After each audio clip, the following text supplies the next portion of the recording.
Gen Z bustin' a mini. Gen Z bustin' a mini. Itty bitty titties in a ball. Itty bitty titties in a ball. 5'3" in an attitude. 5'3" in an attitude. Secret product in the trench. Secret product in the trench. No! No! Why?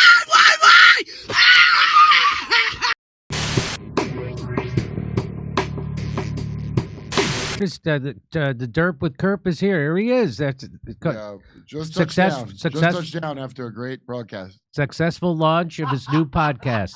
Yeah. Wow. Now did the Dore Thank Jimmy for using his grifting money to send me to space to do my podcast. Now did somebody come and open the door, or did you guys open it from the inside, or how did that work? It was a process. It was an open and close several times. Well, we weren't ready yet. Then it was like the car door where you're like, "Is it unlocked? Okay?" Well, I caught some of it. I saw some of you drawing the penises, which was nice. Yeah. Well, no, that was remote viewer Duncan Trussell. Celebrity penis remote viewer Duncan Trussell joined us, and then I had Josh Moon from Kiwi Farm explaining how he was debanked in 2014 and why they're not going to fix that, and that new bill is a real piece of shit and it's not going to protect nobody. No, of course not. That stuff that guy Andreessen was saying to Joe Rogan about how the Consumer Financial Protection Bureau are the ones debanking people I got into that. is the exact opposite. Those are the people who are trying to regulate fucks like Andreessen, who is going to be doing the debanking. Like, so you can get debanked by Stripe. You can get debanked by your bank. You can get debanked by Stripe. That's a big one, because it's not so much the banks, he pointed out, as it is the payment processors. Yes, so the new there's 7 points of failure when you try to do processing, and they don't have to tell you why, because it's proprietary risk assessment. So they just say you broke our terms of service, so we debank. So they can do that with Patreon. Does that? Apple Pay. You know, the hair Hinkle has been debanked from all those. Right? They won't let them use Venmo. They won't let them. There's all kinds of stuff, and so that's the kind of stuff that needs regulation. But they're outside of the banking regulation, so they don't have to abide by. And so that Andreessen was literally lying to Joe Rogan's face to try to deceive him, which I think he temporarily did. And I was mad because I was fooled by it when I saw him talk about it. I was fooled by it too. It wasn't until I saw Keaton and Russell cover it. I was like, oh, thank God I didn't cover this because I would have got it wrong. They're the ones who, and I'm like, oh, I just took his word. Anyway. And Bannon came on and said it straight as well. Remember, he goes, Lena Khan was doing her job. Yes. Bannon confirmed liked her. Like, wow, Yeah. So that's why I like Steve Bannon. I think he said a lot of straight talk that you're not supposed to say if you're an ideologue, and he's not. He was for that woman. I like everybody. I'm just like, what did they do? So he was good that he said that. I like him to release all that Epstein footage he has. It's weird he hasn't. That would be nice. That would be very nice. Well, anyway, the debanking is a bad thing, and this bill. It's horrible. So Trump isn't doing anything that you thought he was going to do. He's giving, these techno feudalism, right, is what Steve Bannon warned us about. Well, that's where we are. And you can't regulate AI at the state level. So they're doing the exact opposite of what conservatives have said they've wanted. They want to have the control closer to home. They don't like the federal government. They want people in their own communities to make their own decisions about everything. Well, they just stopped that with this bill. So now you can't, if you want to regulate AI in your own state, you're not even allowed to. They've superseded that. So, they're doing the exact, it's a backward reverse of what conservatism, what I was always thought they were for local control. Now they're giving it away. Now they won't let you have control. So again, there isn't a thing meet the new boss, same as the old boss. They all work for the deep state, and they all work for the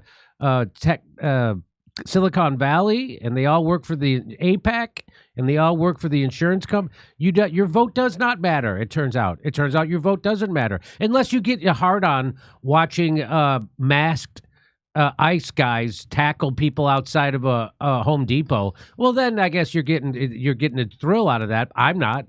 They're not Well, arresting. Jimmy, I'll tell you, from up in space, when you're looking down on that blue marble at those ice guys, Yeah. it feels pretty. You get pretty boned up. So, yeah. So the debanking thing, they'll debank you. Trump will debank you, and meaning he's given that power away to people like Elon Musk and Mark Andreessen and whoever owns Patreon, whoever owns Stripe, whoever owns Venmo, all those Google Pay, all that stuff. They can just lock you out, and then and keep your money. Look, Yeah, how about absolutely. GoFundMe? Look what GoFundMe did to the guys over at the Gray Zone.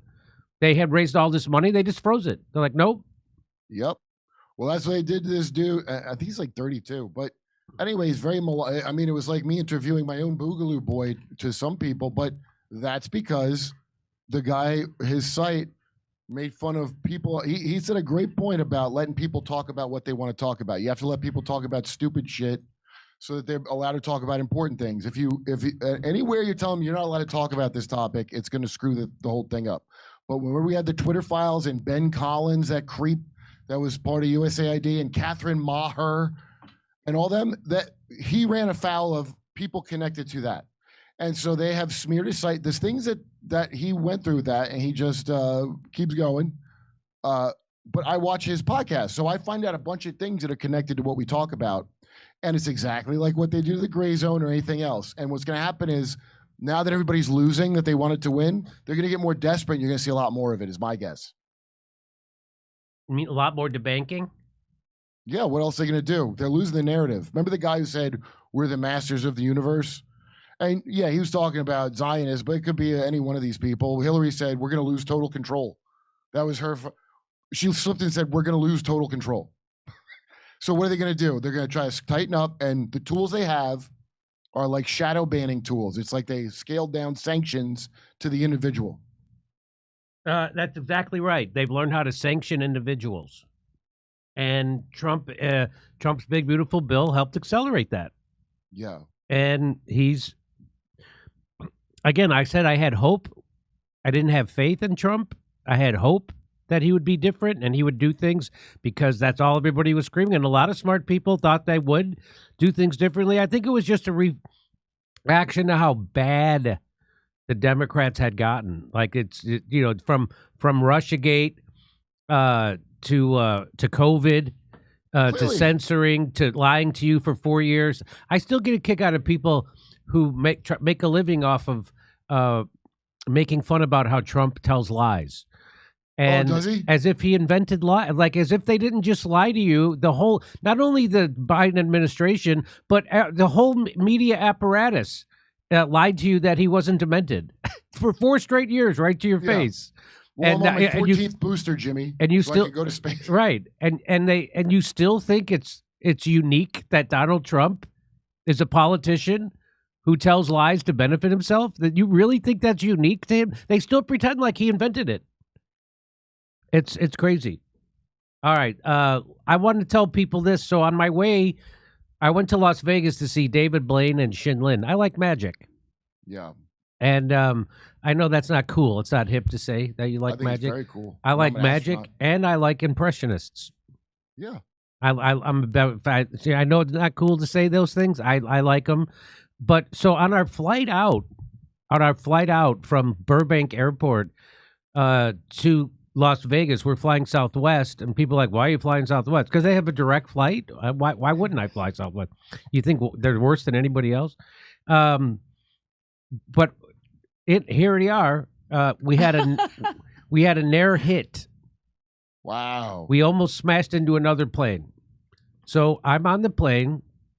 This is the Daily Mail. They put this is their coverage of it. They have so Steph did a little video, and what happened was we're climbing. We get just above 10,000 feet, and all of a sudden it was like we were in free fall. So we Like were Katy Perry and Gail King. we were in free fall, and then it stopped for about 4 seconds, and I was like, wow, that was a big bump. I thought it was because of the heat and there was an air pocket or something, and we just dipped, and then we dipped again, and it lasted a while. It was what they call, I think it's called 0 G.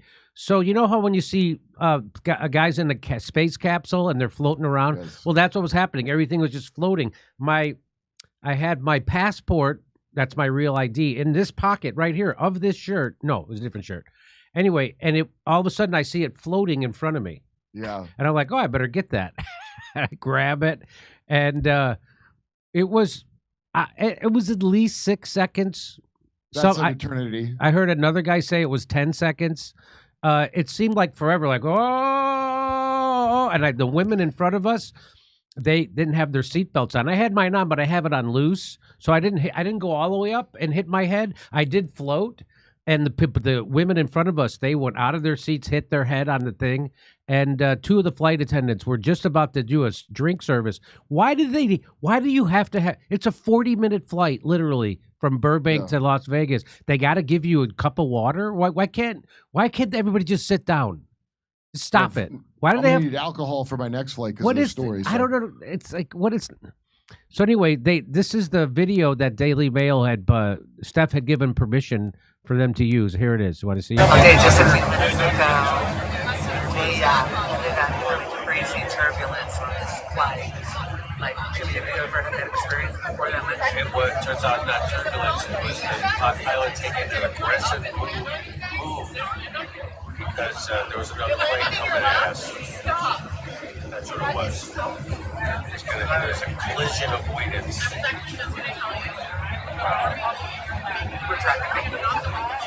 Steph gets it in. She gets the joke in. We're driving home. We didn't. We took another plane home because we're crazy. So, wait, don't bury the lead. What genders were the pilots? So after this thing happened and everybody's shaking, I thought, who knew what was going to happen? The pilot comes out and said, and it took forever. It felt forever for the pilot to come on. It took at least a couple of minutes for the pilot to come on. I'm sure he was screaming at air traffic control. And he comes out and says, hey, I'm sorry about that. What happened was my collision avoidance system warning went off, and I had to take an aggressive move to avoid another plane. And I was like, are you kidding me? So here's how NPR data from the live flight tracking website FlightRadar shows that Southwest Boeing made its ascent just before noon on Friday. At the same time, in the same airspace, a decommissioned Hawker Hunter. So these are defense contractors, and they're flying these planes from the 50s. I don't know why. I guess they're training somebody. They're training military people. I don't know why they're there, but that's what. And so they were going. Okay, so the flight radar shows that the flight dropped from 14,100 feet to 13,600 feet. That's like astronaut So training. that's at least 500 feet. I saw other reports that we dropped 700 feet. I mean, it was just bam. And you were at 0G and you were floating like you're an astronaut in a capsule. That's what it was like. And people were, I was freaked out. The woman behind us kept saying, oh my God, oh my God, oh my God. And she was saying she was screaming what we all felt. And we could hear her. And the guy right beside me, he grabbed my arm while it was happening. I was in the middle seat. He grabbed my arm, and then he looked at me after. He goes, oh, I'm so sorry. I'm like, oh, we're in it together. Yeah. Forget it. And the woman behind us yells, I want to get off, which I thought was funny. She said, I want to get off. Oh, okay. Wow. Sure. We'll just stop pull up next to the ladder, that 14,000-foot ladder, and we'll let you out. Hey, speak it, manifest it by speaking your truth. So this guy tweeted out, John Weissman. He said your crew did what they were supposed to do, and so your aircraft didn't get dangerously close to another. So he found this thing that tracks. It show you what the flight did. This is what it's supposed to show you anyway. So here's my flight that I'm on, and then all of a sudden here's asswipe coming out of here, and we're gonna hit. We're about to hit, and then all of a sudden my plane goes, "Rrr!" So that's when he does the dive. It was 2 dives. It was 1 dive and then another really more aggressive dive. And so that's it. You want to see it again? I'll show it to you one more time. It was scarier than you think. And Sounds terrifying. And when the pilot comes on and he said, hey, it was my collision avoidance, we almost hit another plane. I would rather he not said that and just said, yeah, we hit a pocket of air that happens very rarely. We're fine now. And then when we landed, he would have said, "Hey, guess what? We almost smashed into." Don't tell me while I'm up there. It was the longest 25 minutes to land in Las Vegas I'd ever experienced. It was very long. It was forever. And we were, and I actually, you go and you're in shock. Everybody was like in shock. We're giggling, we're relieved, but we cannot wait to land. Yep, makes you high. So here, but wait, did you ever get your water? We did not. So here's how NBC. So everybody called me. NBC, CNN, CBS Morning Show on Saturday, the NPR. Everybody. Chris Cuomo called me 3 times. Not himself personally, but his producer. We want you to come on the show. And I said that was the only one I entertained going on, because I wanted to punk him, I was going to say something like, "Hey, Chris, whatever. How come you got away with pretending you were hiding in your basement during COVID? You made all that shit up." Yeah. But I was like, I don't want to do that. I didn't feel like doing that. I didn't want to punk him. I mean, I did. You don't want to be killed again on a plane by a Lockheed Martin defense drone. Listen, however Jimmy goes, it was murder, everyone. Not good trouble for me. Even if I die because of my own bad habits, know that I was murdered, and it is a conspiracy. And so I just didn't do any. I didn't do any of the interviews. I have a PR guy now I'm working with to help promote the special that's going to come out. Hopefully it comes out this weekend. We're still waiting to hear final word whether Rumble is going to make it an exclusive to their viewers. And if they are or not, I hope they do, because then it'll help me recoup some of the costs. I had to self-finance this special. Anyway, here's what, and by the way, and I'll see you this Sunday in Oxnard, by the way, at the Comedy Club in Oxnard, California, Levity Live. Go to jimmydore.com. And then we're going to be in Canada. We're going to be in Calgary. We'll be in Edmonton. We'll be in Vancouver. Go to jimmydore.com for a link for those tickets. Here's how NBC covered it. Hi. Tom, this happened at 14,000 feet as the Southwest plane was climbing out of the Burbank airport headed for Las Vegas. A source with knowledge of the event says a Hawker Hunter, a vintage British fighter plane, came... A Hawker Tua. That's what I keep thinking every time I hear him say that. It was a Hawker Tua. She's got an airline now. That's what I thought. Anyway... dangerously close to the Southwest plane, setting off collision warnings and forcing Southwest to take evasive action. Tonight, a pilot forced to make a dramatic dive mid-air to avoid a potential collision with another plane. I've never felt anything like that. And I turned to the people that I was flying with, and I was like, I don't want to die. I was terrified. I thought this was it. So that's what they wanted me to do. They wanted me to do like these interviews and tell them that I was scared and whatever happened. And I was just like, you know what? I'm going to take a nap. And I went and I took a nap, and they said, "Can you do it later?" And I was like, "No, I'm not doing this." And then I just hung out in Vegas. We went to dinner that night at Sinatra's at the Wynn. But this is how I go out. It happened on Southwest Airlines Flight 1496 from Burbank, Southern Cal to Las Vegas. Southwest says its pilots got 2 TCAS alerts, terrain collision avoidance systems, serious warnings that they could soon collide with another plane and must change their flight path immediately. The pilots climbed, then descended, according to the airline. Steve Ulazwis was on board. That there was this large drop. I want to say it lasted for 8 to 10 seconds. Just complete free fall. Yes. Was like out of my seat, body out of my seat. People were screaming. Just felt like pandemonium. 2 flight attendants are being treated for injuries. Ulazwitz says he saw one of them. She looked disoriented. Her hair was kind of all of a mess. She had an ice pack. And they sat her down at the front and gave her an ice pack. No passengers injured. The flight continued on to Vegas, where Southwest says it landed uneventfully. It's the latest close call in the skies. Just last weekend, this video from the North Dakota State Fair captured a Delta regional jet banking and diving to avoid an Air Force B-52. And on Monday, an Aeromexico plane landing in Mexico City narrowly avoided a collision with a Delta flight cleared to take off from the same runway. Tonight, Ulazwitz says he's just happy he's safely on the ground. Tom joins us again live. Tom, quite the moment when that plane landed in Las Vegas. Yeah, that's right. We're told that passengers all applauded the fact that they were on the ground safely and applauded the pilots who came out of the cockpit. And the pilots then were shaking the hands of the passengers as the passengers thanked them. The FAA... Yeah, I didn't see the guy shaking any hands. He was standing there. The pilot was standing there. And you know, what are you going to say? Hey, thanks for, I'm glad you avoided it. I just wanted to get off there. And so we did. By the way, tells us it is investigating. Tom. It's investigating. And so guess what? Southwest contacted us to make sure. Oh, wait, they didn't. They didn't contact anybody. Southwest, nobody. Isn't that something? Turn Kurt up. They didn't contact anybody. Nothing. and so the Hawker Tua plane is now blaming air traffic control. Of course they're going to blame air traffic control. Of course they're going to do that. You know, one article that I read said that Hawker Hunter jet pilots, there's usually just one in that particular plane, only one pilot. And one article I read, they said that the Hawker Hunter pilots were saying that it's the controller's fault. And I'm like, pilots? So were there more than one pilot in that Hawker Hunter? Right. Is that, are there more Hawker Hunter planes that were in that vicinity? That's what I think. So I'm trying to figure out why that was described as Hawker Hunter pilots stated that it was ground control's fault. And I wanted to know, come on, why are those Hawker Hunter pilots doing something? What are they doing flying? What's going on? What kind of training is happening? Why do you need to do training in a commercial air zone? And somebody was saying, oh, they can fly anywhere that they want. Hey, maybe they feel the need for speed. You saw Top Gun. Yeah, I saw it. So anyway, it was very harrowing. And to think that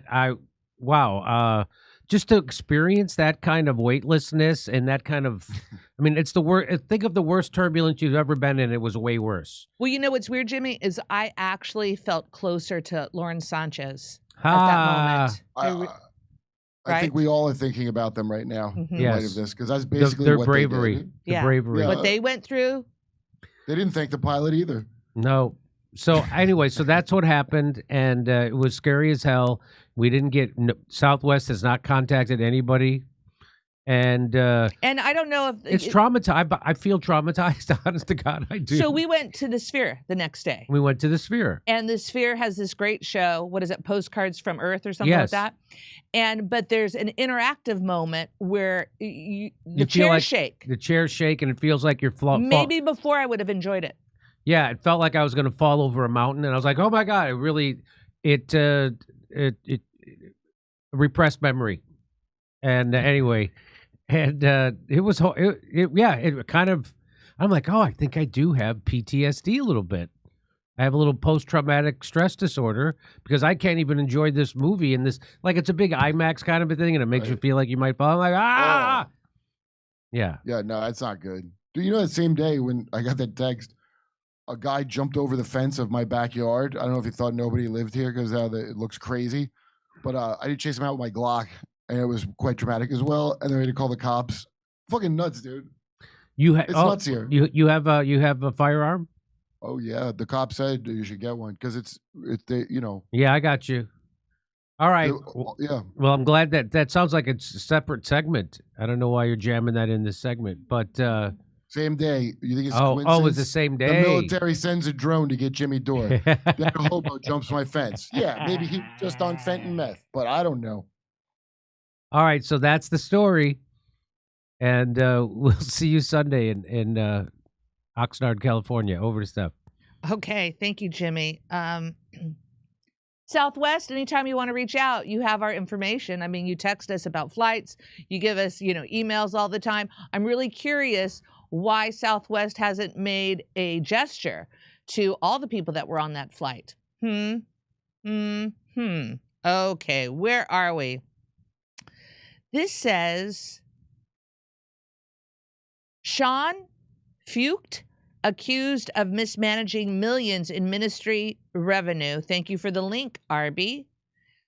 Kerp, the Macon's triptychs talk out Jimmy with radio-controlled airliners from Operation Northwoods. So we know the French have started of the art 1960s tech. And that's from Durzoblint. Durzoblint, I'm sorry I don't quite understand everything that's here, but really, thank you for your generosity. Yeah, that's an ESL super chat if I ever heard one.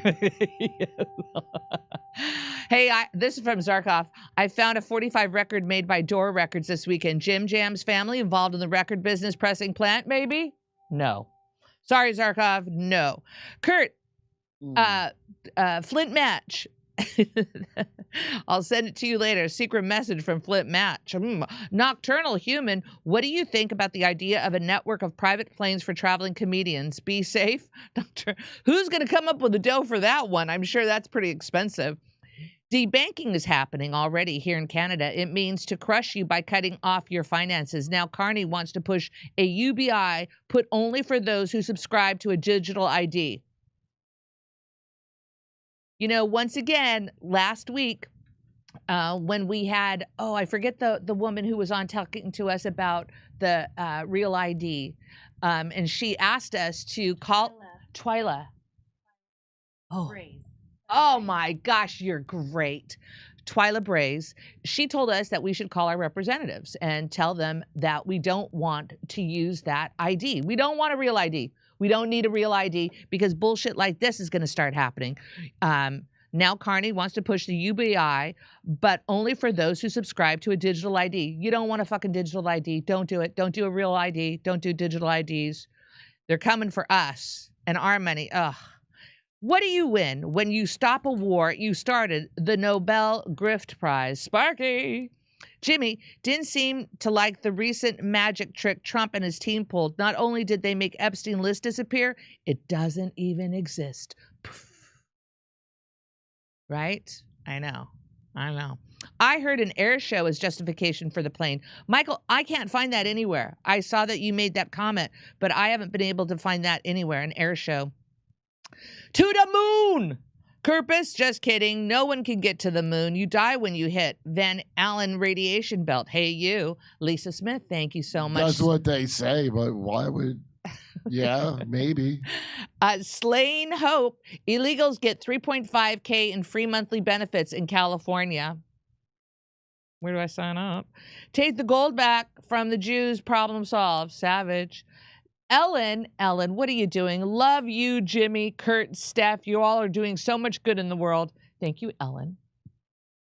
And if you think we're doing good in the world, wait till you see us in Oxnard this Sunday. Check us out. Go to jimmydore.com for links to all our future shows. Brad Gilbert, Bannon worked for Cambridge Analytica and Mercer family. Whoa, back to Jim.